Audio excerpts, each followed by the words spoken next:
esse celular aqui serve para isso, é isso aí. Esse está bem pequeno, né? Olha que burro. Eu vou fazer uma oração antes de começar. É uma oração sincera, tá? Senhor, o Senhor sabe que eu pensei nessas coisas aqui bastante. O Senhor sabe que às vezes os pensamentos dão embananada, assim.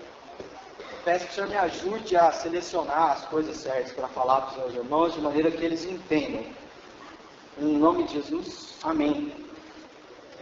Então, o tema do que eu vou falar hoje é trabalho. E não sei se vocês lembram disso, para quem já estudou, mas em física, trabalho, a equação que define trabalho é força vezes deslocamento.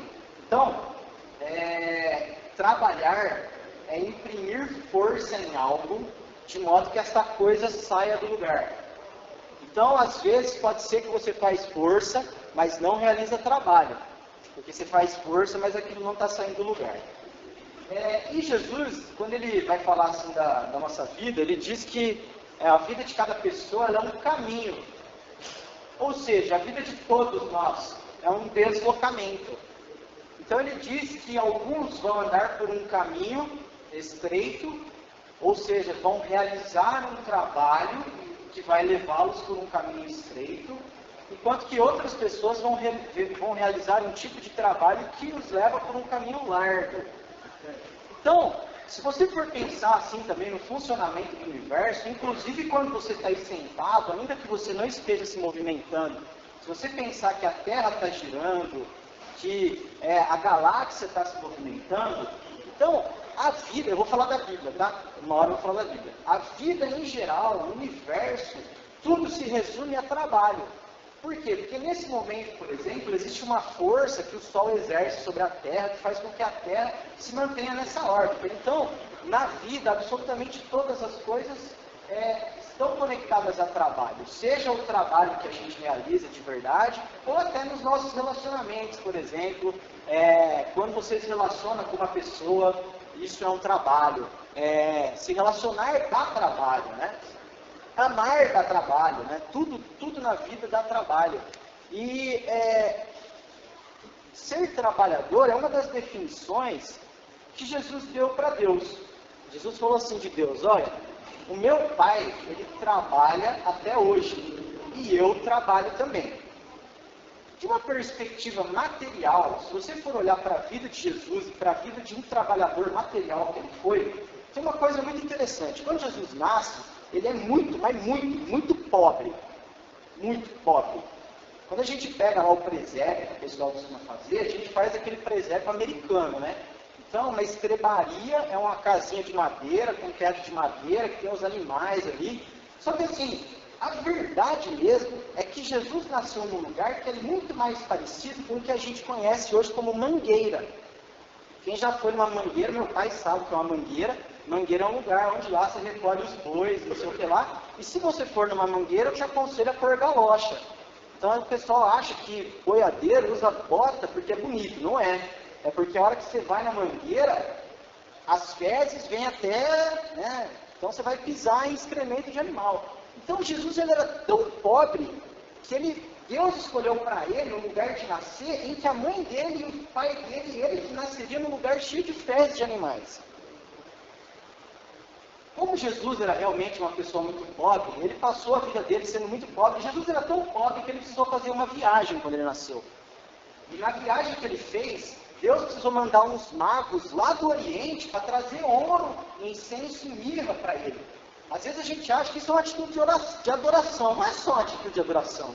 Deus estava resolvendo um problema de que José teria que viajar com Maria e um recém-nascido, caminhando um caminho muito grande, e ele não tinha nada. Ele era pobre, mas muito pobre.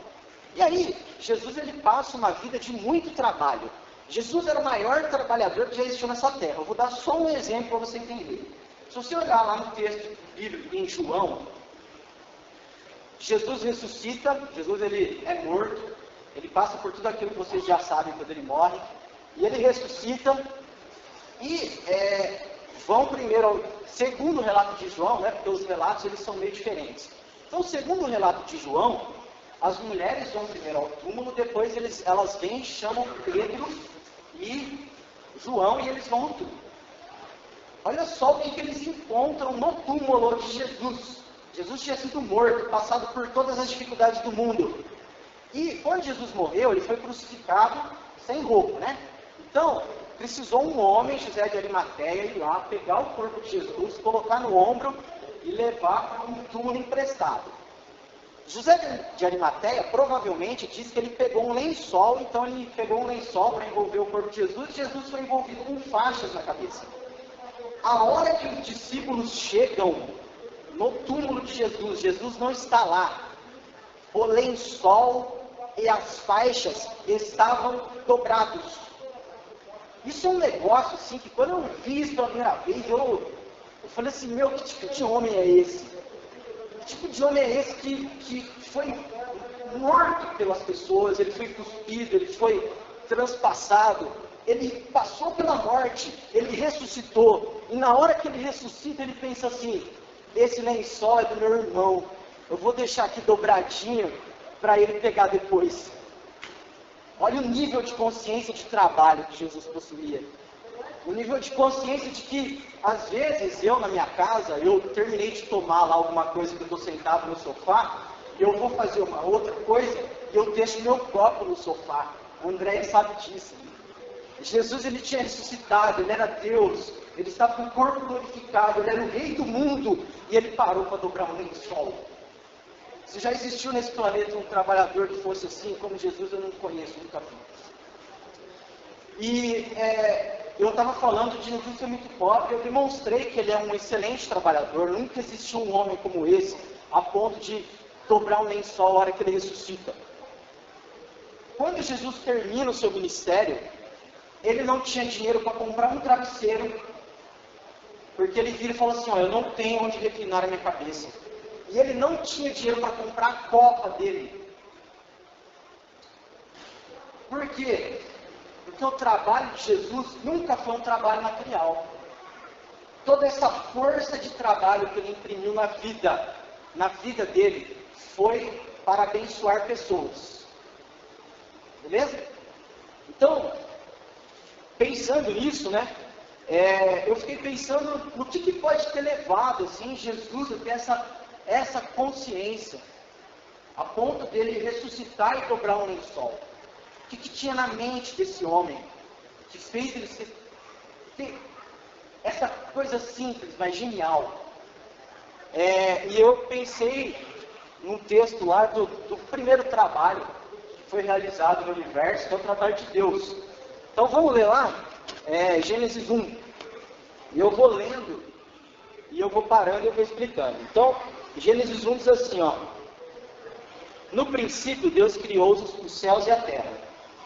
Quando a gente pensa aí no texto de Gênesis, a gente costuma pensar, sempre tem assim umas discussões, né, se Deus realmente criou o mundo em 7 dias ou não. Mas a Bíblia diz assim, que toda a Escritura, ela é útil para o ensino. Então a Escritura, além de um valor histórico, ela tem um valor mais para ensinar a gente.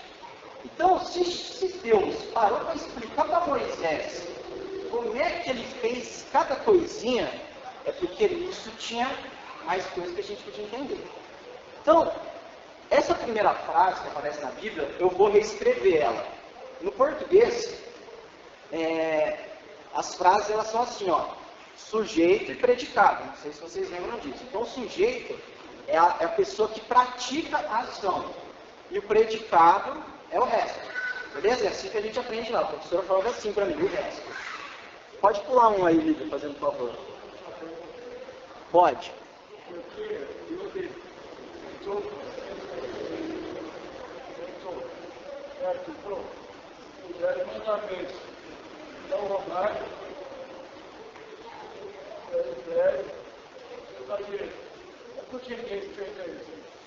Não sei, cara. É bem difícil isso aí. Eu te explico isso aí numa outra hora, Marcos. Então, se eu for reescrever esse texto, vai ficar assim, Deus criou os céus e a terra no princípio. Então, a primeira lição que eu consigo tirar daí é que assim, ó, a fonte de todas as coisas, da vida de todas as pessoas, das nossas vidas, ela precisa ser Deus. Deus precisa ser o agente. Por que eu estou falando isso? Porque tudo que o diabo fez na história da humanidade deriva de uma pequena frase. Essa frase, ela mudou tudo na nossa cabeça. Foi porque a gente acreditou nessa pequena frase que tudo aconteceu, todo o resto aconteceu. A frase que Deus fala, né, a frase que aparece logo depois que Deus cria o homem e a mulher é a seguinte, ó.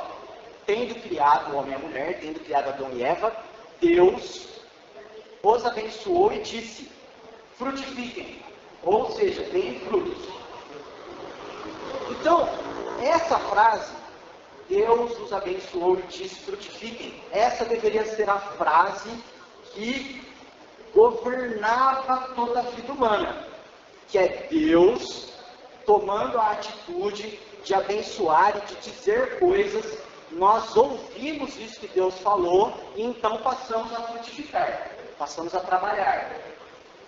Qual que é a frase da serpente? A frase da serpente, ela já começa mudando, ela tira Deus do começo. Então ela coloca assim, ó. Se vocês, homem e mulher, se vocês, Adão e Eva, comerem do fruto, então vocês serão igual a Deus. Então a gente passou a raciocinar a vida depois da serpente numa perspectiva de que eu sou o agente. E porque eu me tornei o agente, ficou uma coisa mais ou menos assim, ó. Eu vou lá, eu faço o que eu quiser, e no final eu peço para Deus abençoar. Eu faço qualquer coisa aqui, eu invento alguma coisa aqui na minha cabeça, e no final eu peço que Deus me abençoe. Como que deveria ser? Deveria ser, então, eu ouço aquilo que Deus falou, isso é para mim uma bênção, e eu passo a frutificar. Essa é a ordem. Então, Deus tem que ser a fonte das nossas ações. É bem diferente do que você colocar Deus como prioridade. Você colocar Deus como prioridade, você continua sendo o agente das suas frases. Beleza? Então, a primeira coisa que Deus quer nos ensinar sobre o trabalho é isso.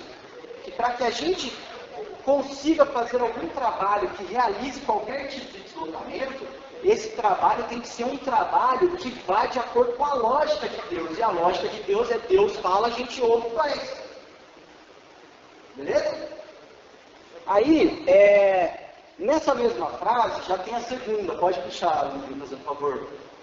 Não, errei, pulei uma. Dá mais uma aí. Isso, era céus e a terra. Então, ao contrário, tá? Então, no princípio, Deus criou os céus e a terra. Se você for pensar na maneira como o nosso universo inteiro funciona, nesse momento em que Deus criou os céus e a terra, Ele criou todas as coisas. A partir daí, as coisas foram organizadas. Por quê? Porque hoje a gente sabe, por exemplo, que a luz é fruto de uma reação química entre elementos. Então, o que eu quero dizer com isso é que nesse exato momento, Deus havia criado todas as condições necessárias para que todos os outros trabalhos necessários de acontecerem na face da Terra acontecessem. Então, a nossa vida, toda vez que a gente vira e a gente começa a dar desculpa acerca das condições em que nós vivemos, a gente está demonstrando uma falta de entendimento de que Deus, quando criou o universo nesse momento primeiro, Ele já tinha criado absolutamente todas as condições para que nós pudéssemos caminhar segundo os trabalhos que Deus criou para nós. Então, se a gente não tem aí um trabalho ou alguma coisa assim, ou se a gente está pensando em qualquer outra coisa da vida e a gente reclama acerca das condições, o que na verdade está faltando para a gente não são condições melhores, é sim um entendimento certo. Jesus ele vai falar dessa coisa quando ele fala lá da parábola da pessoa que trabalhou a vida inteira para ter boas condições. Então o cara chega no final da vida e ele fala assim, ó, agora eu tenho boas condições, então eu vou descansar porque eu posso viver o resto da vida sem trabalhar. Aí Deus vira para ele e fala assim, mano, você está ficando louco, você trabalhou a vida inteira por condições, agora você vai morrer. Amanhã você vai morrer, hoje você vai morrer. Então, o que invariavelmente acaba acontecendo com todas as pessoas? As pessoas passam a vida inteira trabalhando por condições. A hora que chega na velhice, ela tem todas as condições e nenhuma força de trabalho. Não é isso? A pessoa ela reúne todas as condições necessárias para, sei lá, acabar com a fome no bairro dela, mas ela não tem vontade. Ela não tem força para fazer isso. Entende? Então, qualquer que seja o trabalho que você pense em realizar, Deus já te deu todas as condições. O que é que está faltando então? Está faltando você organizá-las. Organizá-las. É uma questão de você pegar lá os elementos e falar assim, com esse elemento aqui eu posso fazer tal coisa, então eu vou fazer isso aqui. Com esse outro elemento eu posso fazer tal coisa, e assim por diante. É interessante que nessa questão dos céus e da terra, os céus na Bíblia sempre representam uma coisa invisível, né? Aquilo que você não pode ver. Então, Deus mora no céu, nós não podemos ver. Então, o céu representa essa coisa invisível. E a terra, ela representa essa coisa física, essa coisa material. Nós somos feitos do quê? Segundo Gênesis, de terra, não é? Então quer dizer que todas as outras coisas que existem no planeta, que eu posso ver, são feitas do quê? Da mesma matéria que eu. Então eu possuo em mim as potencialidades para fazer tudo, absolutamente tudo. É por isso que Jesus fala assim, que nós somos o que? A luz do mundo. Porque se você for pensar, a luz veio do quê? Dos elementos materiais, a luz veio da terra também. Não é? E o próximo verso fala assim, que a terra era sem forma e vazia, trevas cobriam a face do abismo e o Espírito de Deus se movia sobre a face das águas. Então, nesse primeiro momento, se você olhar, pode ser que você olhe ao seu redor e tudo está meio sem forma. O que é que está faltando, então? O seu trabalho para transformar as coisas que estão ao seu redor e fazer com que elas se transformem no universo que Deus desejou para você. Beleza? Então, não tem desculpa. Não nos faltam condições. As condições estão todas conosco o tempo todo. Aí era ali que eu inverti, né? Deus disse, haja luz. E houve luz. Deus viu que a luz era boa e separou a luz das trevas. Deus chamou a luz dia e as trevas chamou noite. Passaram-se a tarde e a manhã. Esse foi o primeiro dia, então a luz. Então qual que é a segunda coisa? Eu já entendo que Deus é a fonte de todas as coisas. Eu entendo que Deus me deu as condições. O que é que me falta agora para eu começar? Me falta luz. O que é luz na Bíblia? Luz é sempre conhecimento e entendimento. E tem essa separaçãozinha, né? Que eu não coloquei ali, mas separou a luz das trevas. Então quer dizer, Deus estava dizendo aí, que existem determinadas coisas que são luz, ou seja, que nós podemos conhecer, e existem coisas que são trevas, beleza? Que nós não podemos conhecer. Tem muita gente que guia a vida apenas pelas trevas. Você quer ver? Uma coisa que é treva é o futuro. Eu não conheço o futuro. Esse exemplo do homem aí que falou assim, eu vou trabalhar para juntar condições, porque no futuro farei alguma coisa, esse homem estava guiando a vida dele por quê? Pelas trevas. Então, a luz lá, segundo o Salmo 119, 105, o que é a luz do nosso caminhar? É a palavra de Deus. Então, para qualquer trabalho que eu vá realizar, o que é necessário, depois que eu entendi que Deus é a fonte, depois que eu entendi que eu tenho todas as condições, eu preciso ter um conhecimento da palavra de Deus para poder trabalhar. Eu preciso ter o conhecimento da palavra de Deus para tudo. Então, por exemplo, quando eu falei que tem gente que anda em trevas, se você for pensar em qualquer área da vida, como é que nós escolhemos, por exemplo, a nossa vocação, a minha vocação, a nossa profissão? Em geral, nós escolhemos essas coisas baseadas em coisas que são trevas. Então, por exemplo, é bem difícil você conhecer um pai que orienta o filho a buscar a vocação dele na palavra de Deus. Em geral, ele vai buscar a vocação dele no mercado, de acordo com o que diz o mercado financeiro, de acordo com o que diz a economia, de acordo com o que diz, sei lá, o orientador vocacional. Só que essas coisas são o quê? Essas coisas são trevas.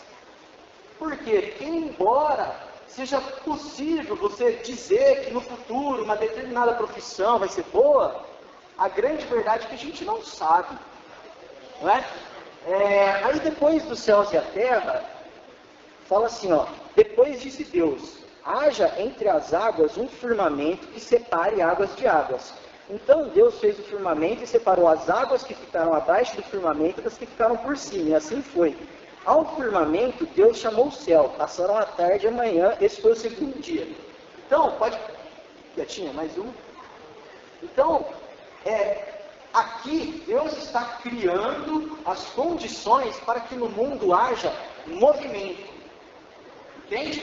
Ele vai lá, ele separa, ele coloca águas acima do firmamento, ele coloca águas embaixo, ou seja, acima do céu e embaixo do céu. Essas são as condições para aquilo que mais se movimenta no nosso planeta. Seguramente, a água é o elemento, ou sei lá, água não é um elemento, né? Mas a água é a substância que mais se movimenta no nosso planeta. Que além dela se movimentar nos rios e nos mares, ela ainda se movimenta de um estado para outro. Então aqui, no nosso planeta, tem água no estado sólido, água no estado líquido e água no estado gasoso. Então, o que é que precisava mudar no nosso entendimento em relação, por exemplo, ao trabalho e qualquer outra coisa da vida, ao nosso movimento que a gente pode aprender com a água? É o desprendimento, a leveza. Então, por exemplo, a água, vamos supor, uma água que desce lá de uma montanha e vai até o mar. Nesse caminho que ela desce da montanha até o mar, e vai passando por dentro do continente, sei lá, Rio São Francisco, não importa, nesse caminho a água vai estar passando e vai ter espaço, vai ter lugar que é largo. Então tá fácil, vamos lá no largo. A hora que fica estreito, a água vai também. Ela está tranquila, não reclama, ela continua passando estreito. Apareceu um penhasco, beleza, a gente cai na cachoeira. Aí chegou lá, tem uma barreira, a gente espera um pouquinho aqui, vai juntando mais água, a hora que passar a barreira a gente pula para o lado de lá. Fizeram uma represa aqui, sei lá. O que é essa coisa? Já conheceu gente difícil? Gente difícil fala assim, fulano, você estava trabalhando lá naquela empresa, não estava? Eu estava. E aí, o que aconteceu? Cara, não deu certo, porque lá era muito estreito. Tá bom, daí você encontra o fulano na outra semana, e aí? E aquele outro emprego que você tinha arrumado? Cara, é muito ruim, era largo demais. E a água, ela tem um negócio tão louco, mas tão louco, que acontece o seguinte, quando vai ficando frio, o congelamento, o que é? As moléculas da água, elas passam a se movimentar mais devagar. Então, quando está frio, está difícil para se movimentar. Mas mesmo assim, mesmo quando está difícil pra caramba, a água faz ali um pequeno movimento, para ela não ficar parada. Porque segundo a física, a hora que chegar no 0 Kelvin, que é a hora que parar, tudo desmancha. Então, para tudo não desmanchar, mesmo quando está congelado, a água está ali, dando aquele movimentinho. Está difícil, mas ela tenta se movimentar. Aí, a hora que esquenta, então vamos lá. Começou a esquentar, a gente se movimenta melhor. Aí a hora que esquenta, começou a esquentar muito, está insuportável, está 100 graus, a gente evapora. Vamos trabalhar de outro jeito. Entendeu? Então a água tem esse desprendimento. É por isso, esse desprendimento de saber se movimentar em qualquer situação. Se você colocar ela numa garrafa grande, está tranquilo. Se você colocar numa garrafa pequenininha, está bom também. Então, e isso não é só uma coisa de trabalho. Eu tenho falado de trabalho, mas isso é para toda a vida. Isso é para os relacionamentos. Tem gente, que é um sólido. O cara é um sólido. A mulher é um sólido. Você não pode chegar para ela e falar nada, porque você não sabe se ela vai quebrar. Se ela vai ficar chateada. Se ele vai ficar bravo. Por quê? Porque ele perdeu a flexibilidade de conseguir trabalhar na situação difícil, na situação fácil, quando está quente, quando está frio. Sabe o que acontece com esse sólido aí? Lá no Salmo 115 fala assim, que o homem faz para si ídolos. E esses ídolos, no final, na verdade, os ídolos e o homem se tornam quase a mesma coisa. Porque o ídolo, ele tem olho, mas não vê. Ele tem boca, mas não fala. Ele tem pé, mas não anda. Então, esse cidadão que era para se movimentar, é por isso que a gente nasce com 95% de água no corpo. Por isso que o bebê não reclama. Se você alimentar lá o bebê, der um pouquinho de leite para ele dormir bem, está tranquilo. Vai chorar um pouquinho para ter leite. Por quê? Porque ele tem 95% de água no corpo, então para ele está tudo tranquilo. Mas qual que era o objetivo de Deus para nós? Jesus falou lá para a mulher do poço, falou assim, ó, o dia que você entender aquilo que você já recebeu de Deus, do seu interior vão fluir rios de água viva, você vai ser uma pessoa tranquila, fácil. A pessoa pode chegar em você e falar qualquer coisa, que beleza, meu. Falou isso aí de mim, mano? Fazer o quê, né? Deixa ele falar isso aí de mim, não é? A água, ela entende que não é isso que faz com que ela se suje. Inclusive, tem uma coisa interessante da água que chama pressão osmótica. O que é pressão osmótica? Quando você tem uma membrana, a água, e essa membrana está separando uma água suja de uma água limpa, sabe o que acontece? Não é a água suja que vem para a limpa, é a limpa que vai para a suja. Então, eu sou tão seguro do que eu sou, da água que está dentro de mim, que eu não me importo de ir lá no ambiente sujo. Inclusive, eu vou cada vez mais lá, porque eu sei que lá está precisando de mim. Então, se eu sou a água, eu tenho essa facilidade. E é essa facilidade que Jesus espera de nós. E Jesus, ele era uma pessoa tão fácil, mas tão fácil. E ele foi passando por uma situação tão estreita, mas tão estreita, mas tão estreita, que no último momento da vida dele não tinha nenhuma roupa. E é por isso que Jesus fala assim, ó, que o caminho, para nós que somos filhos de Deus e entendemos essas coisas, o caminho é estreito. Às vezes a gente pensa nesse negócio do caminho estreito, porque a gente pensa assim, o caminho estreito, porque eu não posso fumar, não posso beber, não posso jogar, não posso, né, não sei o que lá, não sei o que lá. Mas não, velho, é muito mais do que isso aí. O caminho é estreito, sabe por quê? Porque Deus gosta tanto de você, mas tanto de você, mas tanto de você, que ele quer você pelado. O dia que você não tiver mais nada, você não, eu não estou segurando a minha honra, eu não estou segurando meu orgulho, eu não estou segurando nada. Eu perdi todas essas coisas. Eu perdi até o amor pela minha própria carne. Aí eu cheguei no caminho estreito. Porque sou só eu. Sou só aquela essência que Deus fez da minha vida. Eu não preciso mais carregar nada comigo. Eu sou só um pouquinho d'água. Beleza? Aí, fala assim, ó, e disse Deus, ajuntem-se num só, ajuntem-se num só lugar as águas que estão debaixo do céu, e apareça a parte seca. E assim foi. A parte seca, Deus chamou terra, e chamou mares ao conjunto das águas. E Deus viu e ficou bom. Então, isso aqui é bem facinho. A parte seca é a parte que a gente pode pisar, né? Não precisa ficar nadando. Não precisa ficar preocupado se eu vou me afogar. Então, o que é a parte seca? A parte seca é a firmeza, é a constância, é eu ser um trabalhador firme. Eu peguei um trabalho e eu vou até o fim. Lá no texto lá de Jeremias, acho que é 18, né, que fala lá do oleiro, tem um negócio bem interessante lá. Deus fala assim para Jeremias, Jeremias, vai lá na casa do oleiro. Aí Jeremias chega lá na casa do oleiro, e o oleiro está fazendo um vaso. Aí o vaso está indo, aí de repente o vaso quebra. Aí fala assim que esse oleiro é Deus. Por quê? Porque Deus, ele é essa pessoa constante. Se não deu certo esse vaso aqui do jeito que eu estou fazendo, nós vamos quebrar e nós vamos construir outro, de outro jeito, até dar certo. Deus espera que nós tenhamos essa constância na vida. A constância de eu trabalhar pelos meus relacionamentos, a constância de eu trabalhar pelos meus irmãos, a constância de eu trabalhar no meu trabalho. Essa firmeza. Beleza? Isso aí foi rápido, hein? Agora vem um lento. Então disse Deus, cubra-se a terra de vegetação, plantas que deem sementes e árvores cujos frutos produzam sementes de acordo com as suas espécies. E assim foi. A terra fez brotar a vegetação, plantas que dão sementes de acordo com as suas espécies, e árvores cujos frutos produzam sementes de acordo com as suas espécies. E Deus viu que ficou bom. Passaram-se a tarde e a manhã. Esse foi o terceiro dia. Uma das coisas que pode acontecer com a gente em relação ao trabalho é o seguinte, para eu dar um exemplo do que é que está errado na nossa vida, eu vou dar o exemplo de uma semente transgênica. Alguém sabe acho que todo mundo sabe que é uma semente transgênica. Uma semente transgênica é uma semente que foi modificada geneticamente para que ela tivesse as melhores características de vários tipos de sementes diferentes.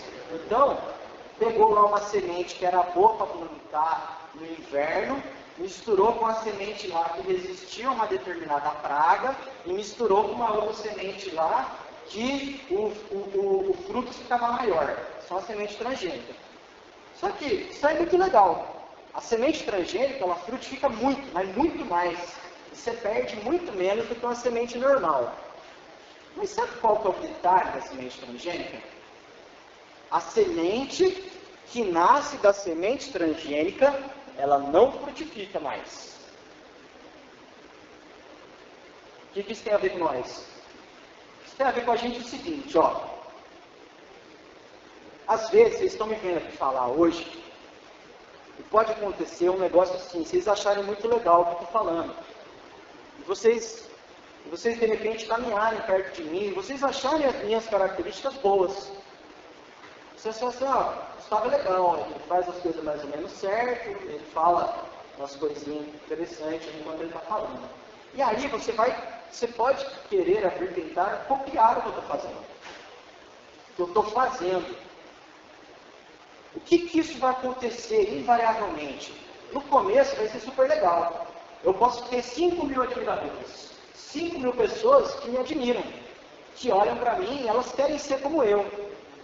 Só que se elas começarem a querer ser como eu, de maneira que elas copiem as minhas coisas, e isso não é característica da vida delas, o que vai acontecer com a semente dessas pessoas? A semente dessa pessoa não vai frutificar. Porque ela está copiando uma prática. Beleza? Então, para eu chegar a ser essa pessoa que eu sou hoje, Deus trabalhou dentro da minha mente. E na minha mente eu fui frutificando de maneira que eu ficasse assim como eu sou hoje. Esse é um risco que a gente corre. E é um risco principalmente quando, por exemplo, daqui a 2 semanas vai ter um outro culto e pode vir um outro pregador aqui. Qual que tem que ser o meu sentimento em relação a esse outro pregador? Ou outra pessoa que vem no meu lugar para fazer qualquer outra coisa. Eu tenho que olhar para ele e apreciá-lo nas características dele. Não querer que ele fizesse aquilo como eu faço. Porque se ele for me copiar, a semente dele não vai frutificar. A semente dele vai ser só uma cópia da minha. E essa cópia da minha não vai frutificar na vida dele. Não tem como. Isso acontece muito naquele choque de gerações que existe entre pais e filhos. Então, por exemplo, o pai, vamos supor que eu sou o pai, né? Então, eu tive uma vivência com Deus. Na minha vida, eu aprendi a pensar a palavra de Deus de uma determinada maneira. Isso evoluiu na minha vida, eu comecei a viver e isso se traduziu em determinadas práticas. Então, eu, por exemplo, sou uma pessoa que, eu vou dar um exemplo bem bobo, tá? Eu não ligo para tatuagem. Aí, meu filho vai nascer. Só que meu filho, a André não está grávida não, vamos supor que nasça um filho meu.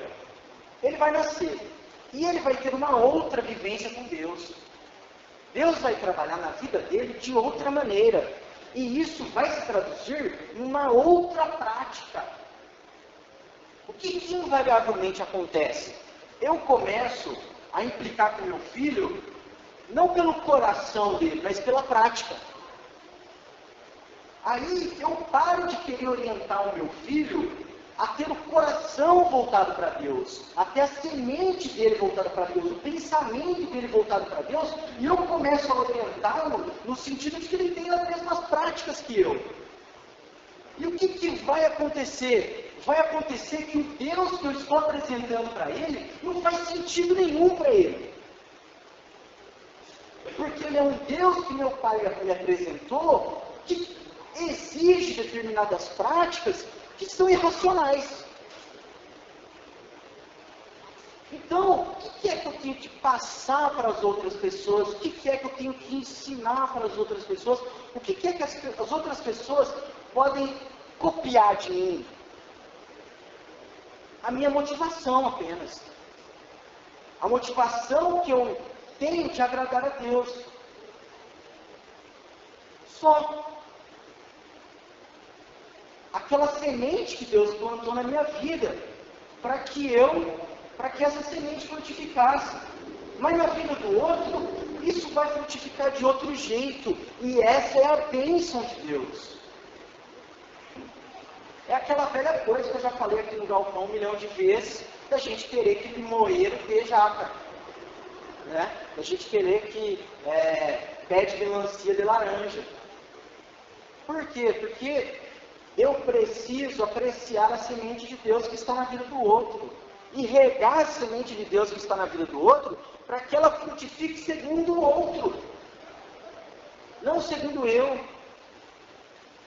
Para que a semente possa frutificar. Porque essa pessoa vai começar a expressar a vida de Deus nela, da maneira dela. E isso vai chegar numa outra pessoa, que vai olhar isso e vai falar assim, cara, que legal. E aí essa outra pessoa vai ter entendido que não é o que eu faço, não são minhas práticas, mas é o coração. É aquela coisa pequenininha, uma semente. Não o que a gente está vendo.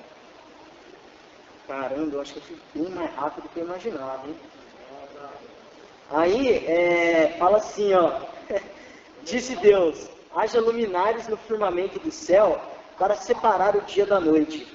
Sirvam eles de sinais para marcar estações, dias e anos. E sirvam de luminares no firmamento dos céus para iluminar a terra. E assim foi. Deus fez os dois grandes luminares, o maior para governar o dia e o menor para governar a noite. Eu vou até aí, eu fui até o 16, eu deixei as estrelas de fora aqui, ó, e fez também as estrelas.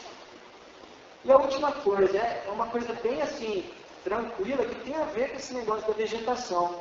Se eu entendi que Deus é a fonte do meu trabalho, que eu já tenho as condições, que eu busquei o conhecimento, eu tenho o desprendimento da água, a firmeza da terra seca, eu compreendi que as coisas precisam refrutificar no seu mundo, a próxima coisa que eu preciso entender é que quem governa sobre a terra é a lua e o sol. Que é mais ou menos a parábola lá do trigo e do joio.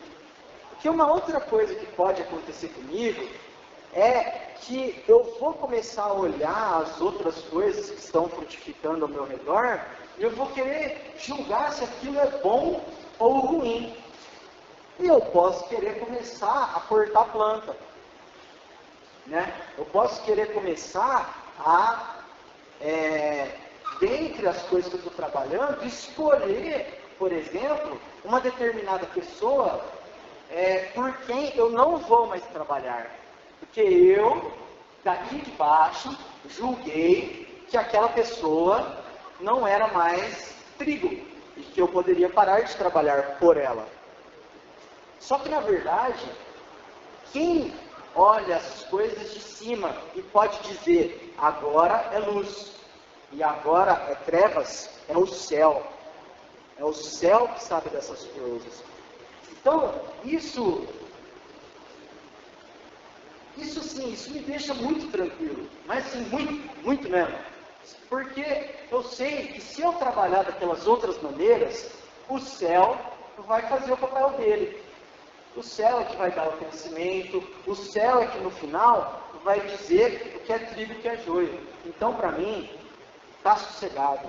Eu trabalho sem ansiedade, sem querer que as sementes cresçam mais rápido, sem querer que elas cresçam de um jeito que eu achei que era legal, sem querer julgar se é dia ou se é noite, porque quem diz se é dia ou se é noite é o pessoal lá de cima, é o pessoal de lá que sabe. Caramba, deixa eu ver aqui. Eita pega!